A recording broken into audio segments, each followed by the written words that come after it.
Salutations! Welcome to Loving the Language of Literacy. My name is Sophia Lee and today I'll be book talking Everything Everything by Nicola Yoon.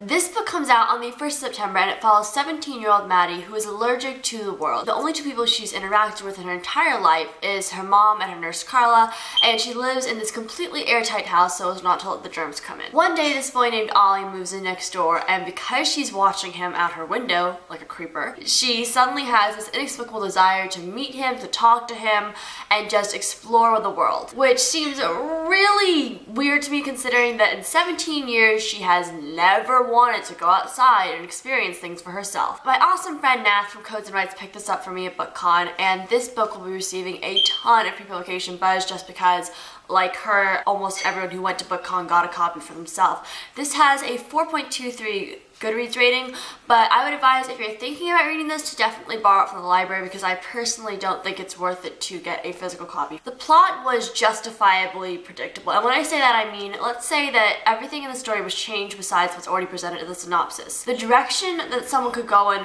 based on the synopsis itself couldn't really go anywhere that hasn't been cliche or been there, done that, because these are the last two sentences. For example, I'm certainly going to fall in love with Olly. It is almost certainly going to be a disaster. Where else can you go with that besides her falling in love, having troubles, and of course having something to do with her disease? The plot itself was cliche, and I would just say it was weird and kind of awkward in terms of what happened because she had this sudden burst of defiance, and she's obviously a strong person for having survived this long and not gone insane, though she is kind of crazy. And she's never before questioned her mom. This has happened in so many books with characters whose parents have been hiding something from them. They have this sudden act of defiance, they want to run away, but of course in her case she can't actually run away, or so she thinks. If you're basing the book off a 3-act structure, the progression of it is odd because the first act is of course exposition when we're introduced to Olly, Carla, her mom, and herself. The second act is her secretly interacting with Olly, and the third act has to do with a rebellious act done because of Olly,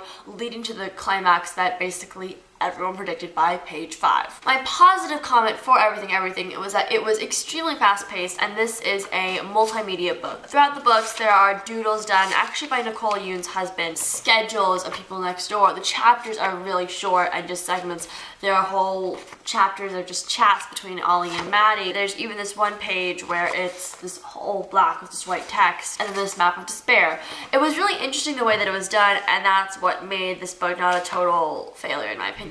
The characters in this book were just really generic. Maddie seemed so much like Juliet from Shatter Me. If you don't know, Juliet fell in love with this boy named Adam, who was the first boy who ever talked to her, / touched her, / saw her for someone that wasn't a monster. This is even worse because Maddie has never talked to a boy before. Like literally never talked to someone of the male species. Also, Olly was quite a confusing character. He had so many things going on, wearing all black, he was a parkour person, he wanted acceptance, but he was also very gentle. It just seemed like a bunch of conflicting things. This wasn't the kind of story where Olly was like this all black wearing person that we had to find out who he was underneath. It wasn't at all like that, so I was just wondering how that tied in with the story.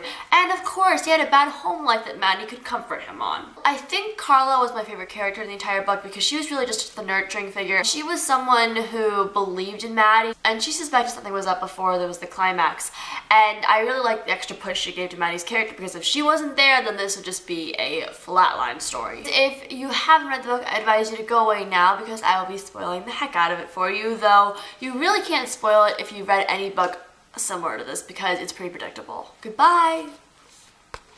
Hello. The mom was the bad guy, and I just disliked her character from the very beginning because she seemed so restrictive, and so just her happiness and contentedness with life was just so fake. I mean, they played phonetic Scrabble and one-person Pictionary like every single night and just watched movies. While that is fun, they did it every single night, and it seemed kind of weird or obsessive. And then when you find out that her mom actually is crazy and has been affected by the car accident, we understand a little bit more of her character, but at the same time, she just really seems psychotic, and I'm surprised Carla or someone else who have just never seen Madeline would have suspected something. An interesting point that Nicola Yoon brought up throughout the story was, is ignorance actually bliss? Because so many times in my life, I've been conflicted. Would I be more protected if I didn't know what was going on and I want to be better off because of it? But then I would never be given the full understanding or perception of what people are actually going through. And then there's what happens if I do know the truth and the repercussions because of it. Plus there's the fact that I might not be able to handle it emotionally, and then the people who are hiding whatever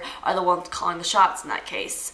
And I really think this was interesting to think about because of Maddie not actually knowing that she didn't have the disease at all. And then there's the whole concept of why do things happen and the whole does everything happen for a reason? Because Maddie and Olly were discussing what would happen if they traced back the timeline somehow, because there's the whole ripple effect where a butterfly flaps its wings and causing a big tidal wave in another country. What would happen if her mom didn't fake the illness? She'd have a completely different life and she may never met Olly. It was just a really interesting thing to think about that a lot of books bring up, but I especially like in the setting of this book how the topic was discussed. Tell me in the comments below if you've read this book or what you thought of it, what you thought of the predictability of it, and what you thought of the very bad romance in my opinion, and how she just jump shipped and went to Hawaii, for God's sakes.